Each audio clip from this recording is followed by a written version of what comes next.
जय हिंद स्टूडेंट, स्वागत है आप सभी लोग का स्कॉलर स्पार्ट अकेडमी के इस यूट्यूब चैनल पर। तो जैसा कि हमने पिछली वीडियो में प्रैक्टिस सेट 1.3 ऑलरेडी सॉल्व कर लिया है, ठीक है। उसके बाद का जो हमारा टॉपिक होने वाला है वो बहुत ही इंटरेस्टिंग टॉपिक होने वाला है। उसके लिए आपने अभी तक जितने भी कॉन्सेप्ट पढ़े थे सेट्स के बारे में वो सभी यहाँ पे यूज़ होने वाले हैं, क्योंकि ये टॉपिक हमारा लास्ट टॉपिक होने वाला है इस चैप्टर का।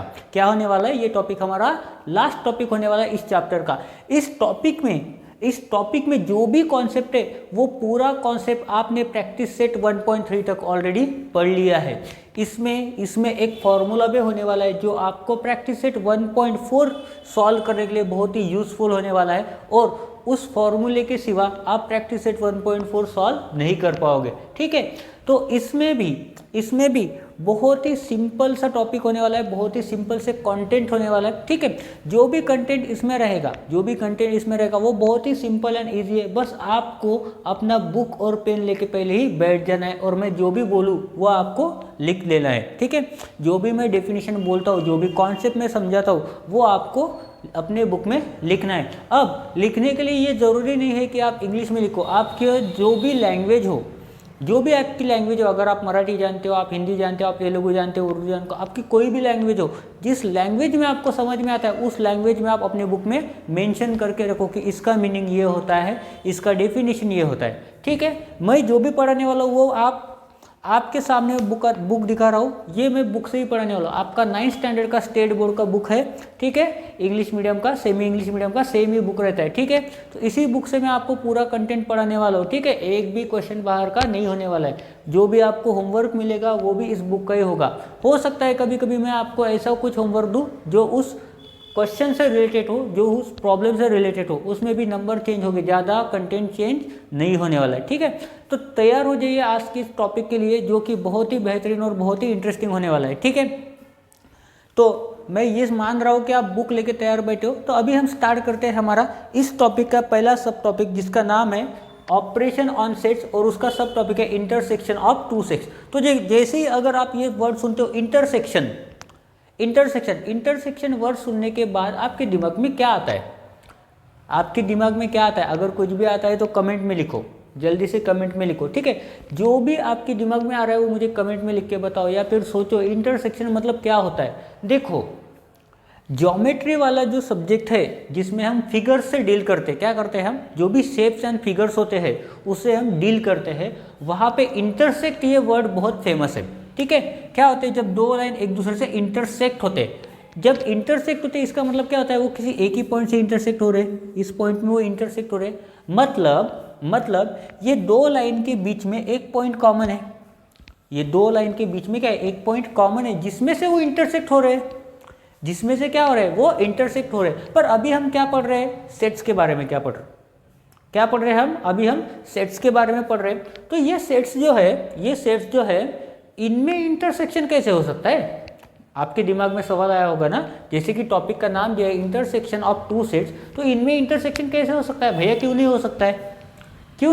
देखो, इसमें समझो, अगर ये मेरा सेट ए है और अगर ये मेरा सेट बी है, क्या है? मेरे पास दो सेट है, एक सेट ए है और दूसरा सेट बी है। सेट ए में आने वाली ये सभी एलिमेंट है और सेट बी में आने वाली ये सभी एलिमेंट है।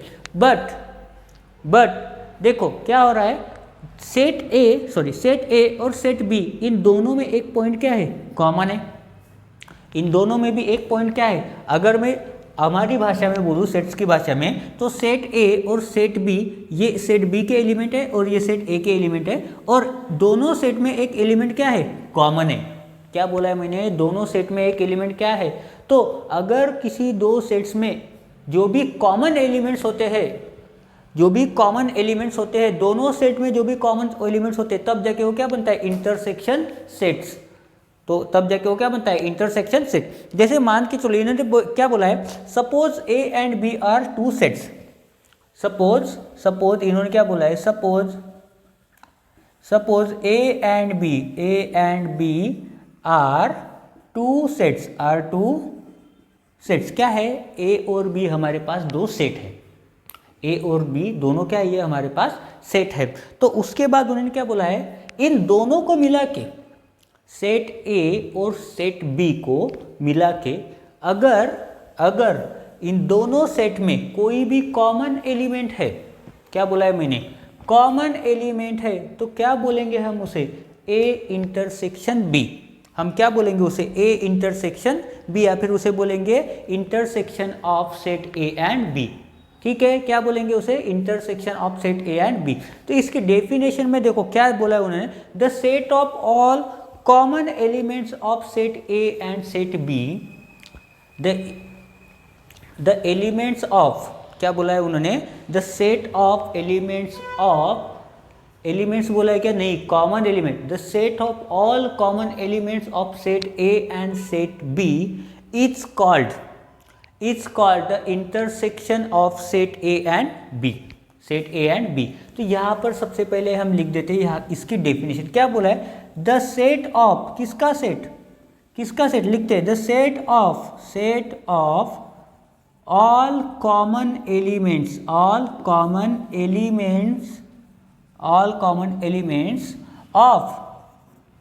किसके कॉमन एलिमेंट, सेट ए और सेट बी के, किसके कॉमन एलिमेंट, सेट ए और सेट बी के, the set of all common elements of set A and set B is called intersection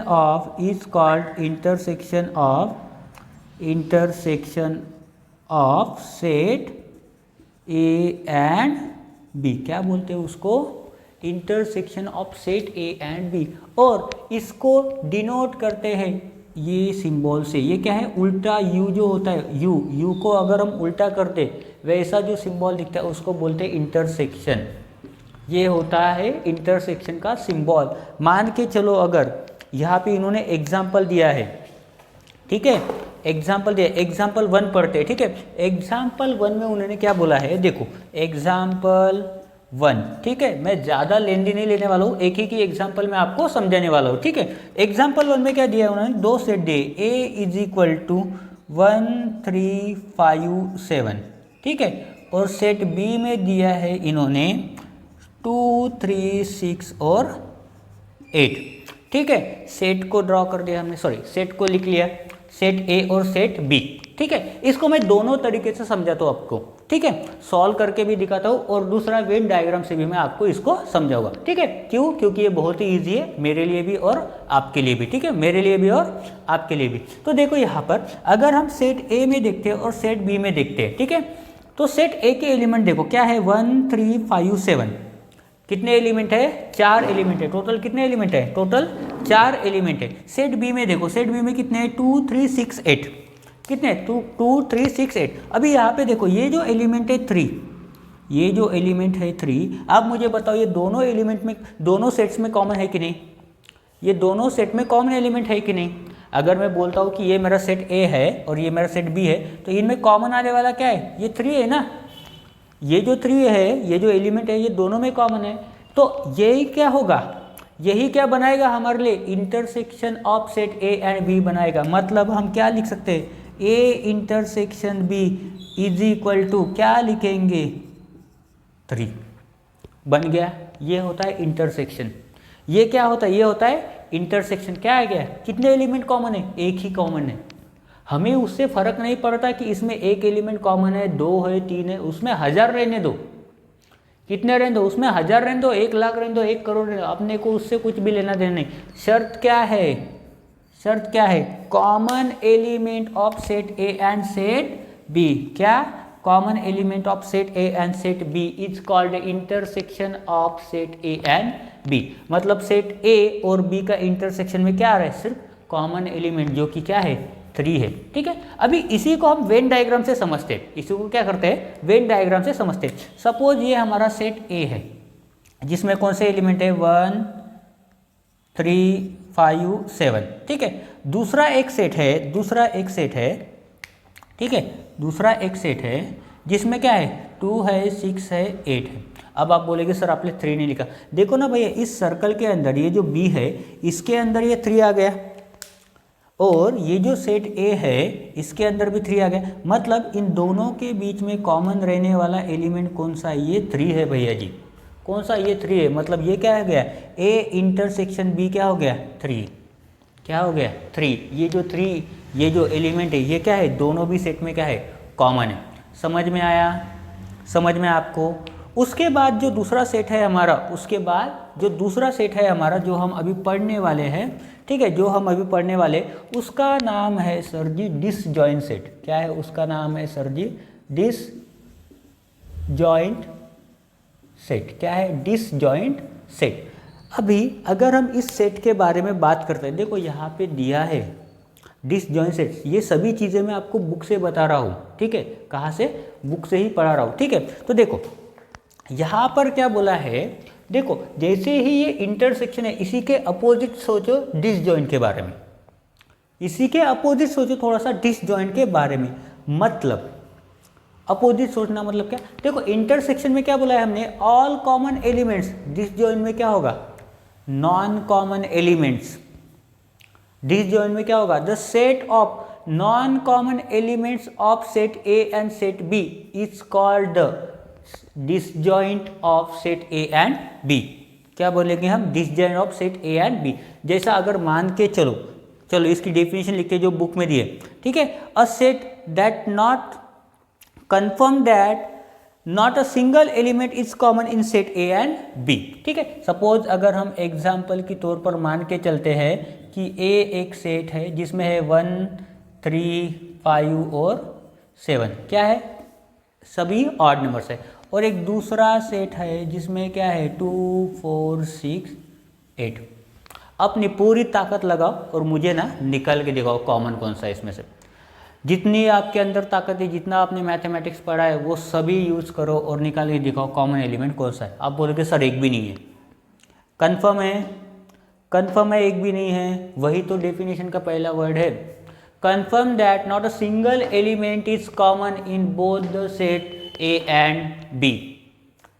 this type of set is called as disjoint set. क्या बोलते हैं उसको? Disjoint set. Confirm that, confirm, मेरी English थोड़ी सी अच्छी नहीं है, आप एडजस्ट कर लो, ठीक है।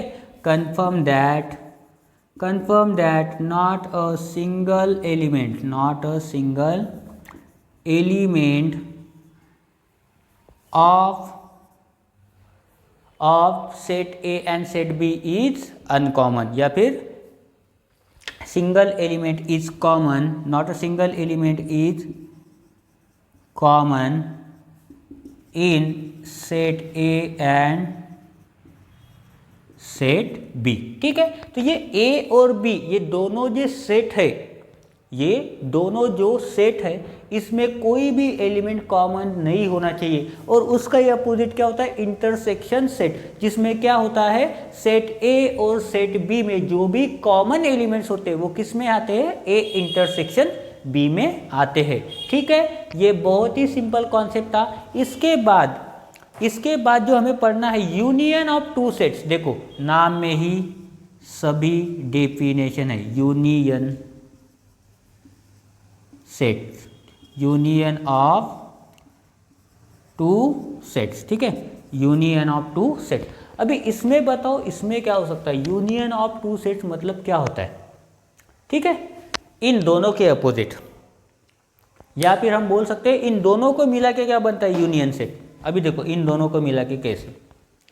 The set of all elements of set A and set B. The set of all elements of set A and set B forms the union set. मतलब मैंने क्या बोला है? इन दोनों का यूनियन सेट क्या होगा? सपोज मेरे पास दो सेट है, सेट ए और सेट बी। कौन से? यही वाले देखो। तो इनका यूनियन कैसे बनेगा? ए यूनियन से रिप्रेजेंट ऐसे करते, यूनियन कैसे रिप्रेजेंट करते? यू से। तो ए यूनियन बी क्या होगा मेरे लिए? सर इन दोनों सेट के अंदर वाले जितने भी एलिमेंट है वो इसी में लिख दो। 1 2 3 4 5 6 7 8। आगे ए के अंदर के 1 3 5 7, 1 3 5 7। बी के अंदर के 2 4 6 8। देखो यहाँ पे 2 4 6 8। क्या कर दिया मैंने? कंबाइन कर दिया। क्या कर दिया? कंबाइन कर दिया। दोनों को एक साथ रख दिया। झगड़ो मत, एक साथ रहो, यूनिटी में रहो, यूनियन में रहो। इसलिए अगर कभी आप प्राइवेट इंडस्ट्री में जॉब करते हो तो वहाँ पे होता है यूनियन वाले लेबर, यूनिटी वाले, साथ रहने वाले, ठीक है, उसी को बोला जाता है यूनिटी, यूनियन, साथ मिल के काम करना। क्या बोला जाता है? साथ मिल के काम करने को क्या बोला जाता है? यूनियन बोला जाता है। ठीक है, मेरी तरफ ध्यान मत दो, मैं बुक में देख रहा हूँ एग्जाम्पल पढ़ाना है कि नहीं। ठीक है, अगर आपको समझ गया होगा तो एग्जाम्पल पढ़ाने की ज़रूरत नहीं, बट ऐसा नहीं होने वाला है। मुझे पता है मेरे कई सारे बच्चों को मैथमेटिक्स में बहुत ज़्यादा प्रॉब्लम आता है, तो उनके लिए मैं 1 या 2 एग्जाम्पल हमेशा समझाता हूँ, और इस लेवल के एग्जाम्पल समझाता हूँ जो कि आपको डिफ़िकल्ट जाने वाले हैं। ठीक है, तो इसमें अभी हम पढ़ते हैं पहला एग्जाम्पल। इसमें अभी कौन सी चीज़ याद रखोगे? ये क्या है? Combination of two sets, combination of 2 sets, या फिर हो सकता है कभी कभी 3 सेट भी हो। ठीक है, क्या करो, दोनों सेट के एलिमेंट उठाकर पूरे एक सेट में लिख दो, और उन सेट के बीच में लिख दो U, सेट A और सेट B। क्या है, इसको कैसे पढ़ेंगे? A union B। कैसे पढ़ेंगे? A union B। इसको कैसे पढ़ते हैं? A intersection B। इसको कैसे पढ़ते हैं? A intersection B। इसको कैसे पढ़ते हैं? A union B। ठीक है, ये दोनों चीज़ें याद रखो, नेक्स्ट टॉपिक में आने वाला है अभी। दोनों याद रखो, A यूनियन B और A इंटरसेक्शन B। फॉर्मूला बनने वाला है इसके ऊपर भैया जी। क्या बनने वाला है? सभी बच्चे याद रखो, फॉर्मूला बनने वाला है। ठीक है, फॉर्मूला बनने वाला है, याद रखो। तो फॉर्मूला पढ़ने से पहले एक एग्जांपल लेते। तो सबसे पहला एग्जांपल इन्होंने बोला है A is equal to, example 1 पढ़ते हैं यूनियन सेट्स का। Example 1, A is equal to इन्होंने बोला है -1, -1, -3, -5, 0। ए में कितने एलिमेंट है? टोटल 4 एलिमेंट है। ये भी रखो, क्या रखो? याद रखो, ये भी याद रखो। ए में कितने एलिमेंट है? 4 है, क्योंकि यही हमारा नेक्स्ट टॉपिक होने वाला है। और बी में कितने एलिमेंट है? बी में कितने एलिमेंट है? देखो बी के एलिमेंट 0, 3, 5। देखो अभी कॉमन कितने एलिमेंट है? देखो कॉमन नहीं है यहाँ पर, ये -3 है, ये +3 है, ये -5 है, ये +5 है, ये -5 है, ये पॉजिटिव है। अच्छे भी लोग हैं, बुरे भी लोग हैं। ठीक है, निगेटिव मतलब बुरे लोग, ऐसा नहीं होता है नंबर्स में, ऐसा नहीं होता है। -3 मतलब ज़्यादा ठंडा होता है, और 5 मतलब नॉर्मल होता है। ठीक है, फ्रिज में जाके देख लो, बर्फ़ निकालो, बहुत ज़्यादा ठंडा है, 5 डिग्री वाला पानी निकालो, 5 डिग्री सेल्सियस वाला पानी निकालो, कम ठंडा होगा। ठीक है, ठीक है, समझा? अभी देखो यूनियन सेट बनाना है, क्या है, कैसे बनाएंगे? कैसे बनाएंगे रे, बताओ। देखो A यूनियन B, क्या बोला था मैंने? Combination of 2 sets. लिख दो ना सभी एलिमेंट। देखो माइनस से चालू करते हैं, -1, -3, -5, 0। 0 कॉमन है, एक ही बार लिखो। ठीक है, 1, 3, 5। इंटीजर्स पढ़ा होगा आपने, उसी तरह मैंने लिखा है यहाँ पे, उसी तरह, बस -1 0 के बाद होता है, उसके बाद -3 होता है, उसके बाद -5 होता है। समझा यूनियन सेट? समझा क्या यूनियन सेट? सेट है कि समझा क्या? नहीं समझा होगा तो बताओ मुझे। ठीक है, उसके बाद उन्होंने दूसरा एग्जांपल दिया है जिसमें वेन डायग्राम ड्रॉ किए उन्होंने। ठीक है, तो इसको मैं लिखता हूँ, तब तक आप स्क्रीनशॉट लेके यहाँ से जो भी समझा होगा वो लिख लो अपनी लैंग्वेज में। ठीक है, चलेगा? ठीक है, देखो यहाँ पर एग्जाम्पल 2 में क्या बोला है? Observe the Venn diagram and right the following sets using listing method. Listing method को यूज करके हमें क्या करना है? ये जो दिए गए सेट्स लिखे हैं हमने, उसको हमें लिखना है। क्या करना है? ये जो हमें सेट्स दिए हैं उसको हमें लिखना है। देखो वेन डायग्राम को सबसे पहले तो ऑब्जर्व करो। अभी ऑब्जर्व कैसे करेंगे? सबसे पहले तो नंबर ऑफ एलिमेंट काउंट कर लो, कौन से हैं और कितने हैं। ठीक है, देखो 1 है, 2 है, 3 है, 4 है, 5 है, 6 है, 7, 8, 9, 10, 11, 12, मतलब 1 से लेके 12 तक क्या है? एलिमेंट्स है। और टोटल नंबर ऑफ एलिमेंट्स कितने हैं? 12 है। ठीक है, ठीक है, अभी हम क्या करते हैं? सॉल्व करना स्टार्ट कर देते हैं। ठीक है, देखो ये रेड पेन से जो लिखे हैं वो A के एलिमेंट है। ठीक है, उसमें 2 ब्लू पेन से लिखे, ठीक है। 8 और 10 ये भी एक ही एलिमेंट है, और जो ब्लू पेन से लिखे 1 8 10 3 7 5 ये किसके एलिमेंट है? बी के एलिमेंट है। तो इस वेन डायग्राम को हमने ऑब्जर्व कर लिया है, बट एक चीज़ मैंने आपको नहीं बताई, वो कौन सी है? जल्दी से बताओ मेरे को, कौन सी है? वो है यू। ये क्यों लिखा है? ये पूरा रेक्टेंगल जो है ये क्या रिप्रेजेंट करता है? ये रिप्रेजेंट करता है यूनियन सेट। मतलब रेक्टेंगल के अंदर आने वाले जितने भी एलिमेंट है, ए के एलिमेंट, बी के एलिमेंट, ये जो बचे वाले एलिमेंट है, ये सभी क्या है? ये सभी यू के एलिमेंट है, मतलब यूनियन सेट है हमारा। ठीक है, तो सबसे पहले हम लिखते हैं अभी यूनियन सेट। ठीक है, इसलिए बोला था यूनियन सेट है। यूनियन सेट में कितने एलिमेंट हो गए? आप बोलेंगे सर 1 से लेके 12 तक सभी लिख दो। बहुत बढ़िया। 1 2 3 4 5 6 7 8 9 10 11 12। 12 से ज़्यादा है क्या? नहीं है। तो ये क्या हो जाएगा हमारा? यूनियन सेट इन लिस्टिंग मेथड। लिस्ट बना दिए, ख़त्म करो, हो गया लिस्ट कंप्लीट। दूसरा लिस्ट अभी क्या करना है? ए का लिखना है सेकंड नंबर। क्या है? ए में कितने एलिमेंट है? देखो 2 4 6 8 10, मतलब सभी इवन नंबर है। तो यहाँ पे लिख दो 2 4 6 8 10। हो गया ख़त्म। दूसरा लिस्ट बन गया सर। ठीक है, तीसरा लिस्ट बनाते हैं। क्या है? थर्ड में बी है। 1 2 3 1 2 3। ठीक है, 4 डॉट बन गए, कुछ नहीं, एक को रब कर देते। ठीक है, तीसरे में क्या करना है? बी का सेट लिखना है। देखो बी का लिखते हैं। बी में कितना है? 1 3 5 7 8 और 10। देखो 8 और 10 बी में भी है, तो यहाँ पे लिखेंगे 1 3 5 7 8 और ये 10। ये किसके है? बी के एलिमेंट्स है। किसके है? सेट बी के एलिमेंट्स है। ठीक है, चौथा क्या बोला है उन्होंने? A union B. ध्यान से देखो भैया, अभी बोला है ए यूनियन बी, मतलब ए और बी के जितने भी एलिमेंट है वो सभी मिला के क्या बनाते हैं? A union B. तो यहाँ पे लिखते हैं फोर्थ में A union B is equal. अभी कैसे लिखेंगे ए यूनियन? देखो ये एलिमेंट और ये एलिमेंट, ए के सभी एलिमेंट और बी के सभी एलिमेंट मिला के क्या बनता है हमारा?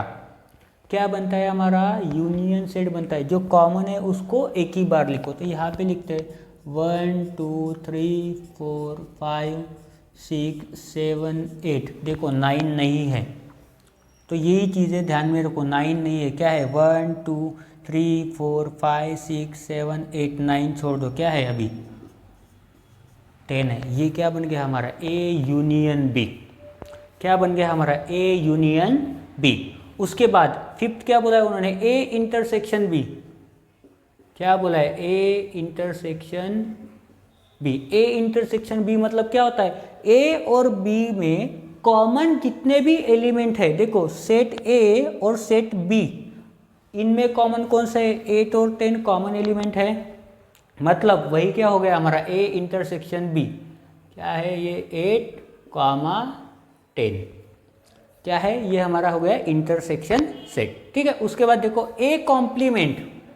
भैया जी क्या पूछ दिया? A complement. ए कॉम्प्लीमेंट कैसे लिखेंगे? अभी ए कॉम्प्लीमेंट लिखने के लिए तो हमें दिक्कत है। उसके लिए किसकी ज़रूरत पड़ेगी? हमें यूनियन सेट की ज़रूरत पड़ेगी। क्या पड़ेगा? हमें यूनिवर्सल सेट की ज़रूरत पड़ेगी। ठीक है, तो देखो ए के अंदर जितने भी एलिमेंट है उन सभी को छोड़ दे तो बाकी सभी एलिमेंट क्या हो जाएंगे? ए कॉम्प्लीमेंट, जो कि अनकॉमन होंगे। अनकॉमन मतलब नॉन कॉमन। जो भी एलिमेंट सेट ए में है वो यूनियन सेट में नहीं होने चाहिए। ठीक है, ठीक है, वो नहीं होने चाहिए। तो देखो 2 है ना, 2 को कट कर दो। ठीक है, 2 है ना, 2 को नहीं लिखेंगे। ठीक है, तो देखो यहाँ पर लिखते हैं। रेड पेन से करूँ क्या मैं? नहीं, जान दो, ऐसे ही करते। 2 4 6 8 10 नहीं है, उसका मतलब बाकी सभी है। ठीक है, तो यहाँ पर भी लिख देते ए कॉम्प्लीमेंट 1। देखो 2 है मतलब 1 नहीं, देखो 2 है मतलब 2 नहीं लिखेंगे, तो क्या आएगा? 1 3 5 7 9 11। 1 3 5 7 9 11। लास्ट में यहाँ पे 12 नहीं दिया है ना, तो ये 12 भी आएगा इसमें। क्या आएगा? ये क्या हो गया हमारा ए कॉम्प्लीमेंट। चेक कर लो, देखो आंसर बराबर है, मेरे को चेक करने की ज़रूरत नहीं है, ठीक है। उसके बाद क्या लिखेंगे, ए कॉम्प्लीमेंट होने के बाद उन्होंने क्या बोला है, 6th हमारा हो गया, बी कॉम्प्लीमेंट लिखते हैं 7th में, बी कॉम्प्लीमेंट। अभी देखो बी में जो एलिमेंट है वो यूनिवर्सल सेट से निकाल दो, बाकी जो बचे वो क्या बनेगा हमारा बी कॉम्प्लीमेंट। देखो अभी यहाँ पर क्या है 1 3 5 7 8 10, मतलब ये सभी लिखो 8 और 10 को छोड़ के, ठीक है। क्या लिखेंगे 2 4 6 2 4 6, कहाँ पर है बी हमारा, हाँ बी है ना, तो क्या लिखेंगे 2 4 6 9 11 12, 9 11 12। देखो यहाँ से बी हटा दो, ठीक है। ये 8 और 10 में 10 भी बी में आते हैं तो इसको भी नहीं लेना, ठीक है। क्या लिखना है 2 4 6 9 11 और 12। उसके बाद 8 वाला देखते हैं, 8 में क्या बोला है, A union B intersection, sorry A union B complement. ये हो गया 1 2 3 1 2 3, ये क्या होगा हमारा 8 वाला। क्या लिखना है A union B, A union B complement. अभी देखो ये सभी क्वेश्चन सॉल्व करने के लिए उन्होंने क्या दिया, यूनिवर्सल सेट दिया है। क्या दिया है, यूनिवर्सल सेट दिया है। तो देखो ए यूनियन बी है इसका कॉम्प्लीमेंट, ये सभी एलिमेंट ये यूनिवर्सल सेट से निकाल दो, जो भी बचे वो क्या हो जाएगा हमारा ए यूनियन बी कॉम्प्लीमेंट। देखो 1 2 3 4 5 6 7 8 10, मतलब क्या आएगा 9 11 और 12, 9 11 और 12। देखो ए और बी दोनों को छोड़ दिए तो क्या आ जाएगा 9 11 और 12, ये क्या है हमारा ए यूनियन बी कॉम्प्लीमेंट, ठीक है। अभी देखो लास्ट में बचा A intersection B complement, I X 9, A intersection B complement. अभी इसमें क्या आएगा, इसमें क्या आएगा, देखो ए इंटरसेक्शन बी क्या है, ए 8 और 10, 8 और 10 है ना, कहाँ पे गए इंटरसेक्शन, देखो 8 और 10 है, 8 और 10 को छोड़ के यहाँ के सभी एलिमेंट लिख दो, 8 और 10 छोड़ दो, 1 2 3 4 5 6 7 9 11 12, हो गया कॉम्प्लीमेंट, बन गया कॉम्प्लीमेंट। देखो इतना इजी होता है, आप खामखा इसको डिफ़िकल्ट कर देते हो बिना प्रैक्टिस करके। आप प्रैक्टिस ही नहीं करते हो ना सर, आपको क्या करना है, प्रैक्टिस करना है। आप मोबाइल देख रहे हो, इंस्टाग्राम के रील्स देख रहे हो 9th स्टैंडर्ड में होके, क्या फ़ायदा है फिर पढ़ाने का। रील्स की जगह ये देखो, पहले हिम्मत तो करो भैया 10 घंटे एक जगह बैठने की, एक वीडियो देखने की, तब जाके तो पढ़ाई होगी ना। 30-30 सेकंड की रील देख रहे हो, स्टैमिना भी वैसे ही हो गया 30-30 सेकंड का आपका।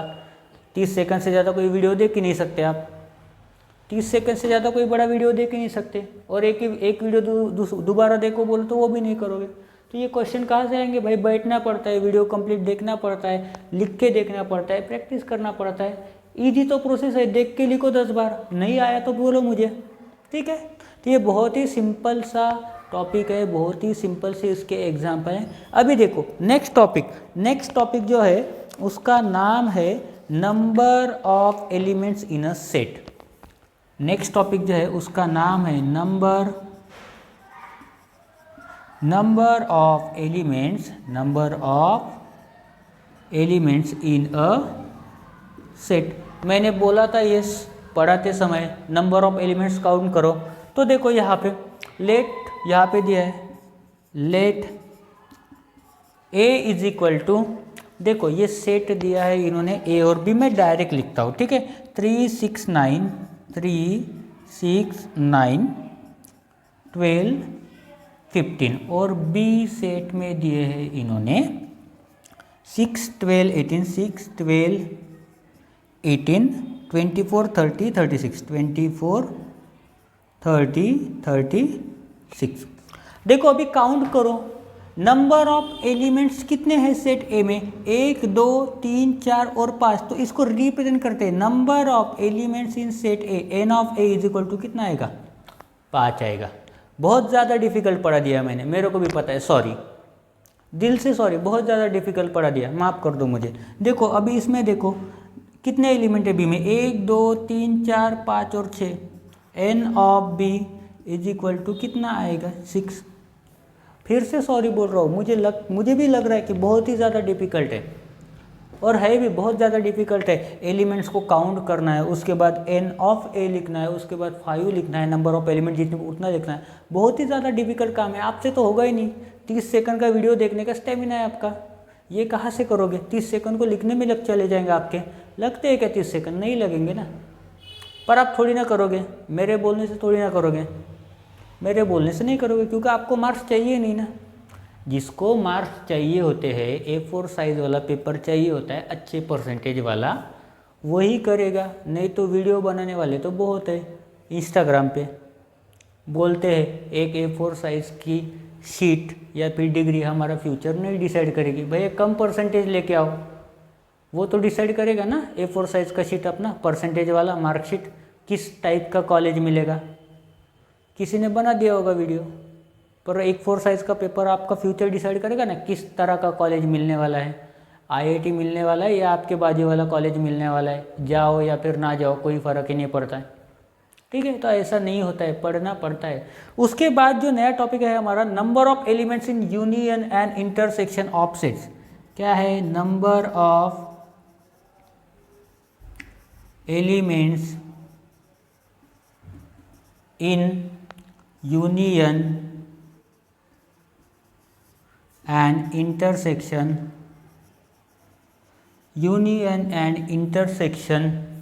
of sets तो ये जो टॉपिक है इसमें मैं आपको एक रामबाण उपाय बताने वाला हूँ, जो कि होने वाला है हमारा फॉर्मूला, जो हम एक रामबाण उपाय की तरह यूज़ करेंगे हमारे प्रैक्टिस सेट 1.4 को सॉल्व करने के लिए।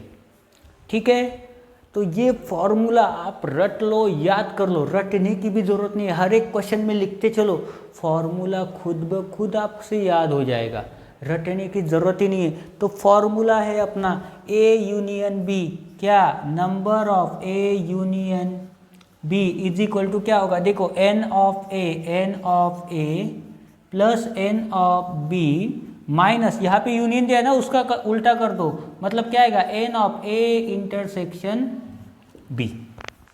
चेक कर लो फॉर्मूला, कुछ प्रॉब्लम है तो मुझे बताओ। ये फॉर्मूला बहुत ही इम्पोर्टेंट है, इसके लिए इसको IMP मार्क करके रख दो। क्या करोगे? इम्पोर्टेंट करके लिख दो, वहाँ पर इम्पोर्टेंट मार्क करके लिख दो। ठीक है, तो ये फॉर्मूला आपको बहुत ही यूज़फुल होने वाला है, बहुत ही यूज़फुल होने वाला है प्रैक्टिस सेट 1.4 सॉल्व करने के लिए, जिसमें मैं आपको एक वर्ड प्रॉब्लम का एग्जाम्पल भी पढ़ाने वाला हूँ। बिना एग्जाम्पल पढ़ाए मैं कोई भी प्रैक्टिस सेट आपको नहीं देने वाला हूँ। ठीक है, उसका वीडियो नहीं बनाएगा। ठीक है, जो भी प्रैक्टिस सेट होगा उसके पहले हमें एग्जाम्पल पढ़ना बहुत ज़्यादा ज़रूरी हो जाता है, उसी के बाद हम सॉल्व कर सकते हैं प्रैक्टिस सेट 1.4, क्योंकि एग्जाम्पल के बिना प्रैक्टिस सेट को समझना थोड़ा सा डिफ़िकल्ट हो जाता है, इम्पॉसिबल नहीं हो जाता है, थोड़ा सा डिफ़िकल्ट हो जाता है। ठीक है, तो हमारे आने वाले नेक्स्ट वीडियो में हम पढ़ेंगे प्रैक्टिस सेट 1.4, और उसी वीडियो में प्रैक्टिस सेट 1.4 के पहले जो एक एग्जाम्पल दिया है, तो यहाँ पे वो एग्जाम्पल लिखा है, यहाँ पे word problems based on sets. क्या लिखा है? Word problem based on sets. तो ये जो एग्जाम्पल है वो हम हमारे नेक्स्ट वीडियो में पढ़ेंगे, और उसी के बाद हम चालू करेंगे हमारा प्रैक्टिस सेट 1.4, जिसमें टोटल 5 क्वेश्चन दिए, वो पाँचों क्वेश्चन हम और आप साथ में मिलके करेंगे। क्या करेंगे? हम और आप साथ में मिलके करेंगे। ठीक है, तो आज की इस वीडियो में बस इतना ही। थैंक यू एंड जय हिंद।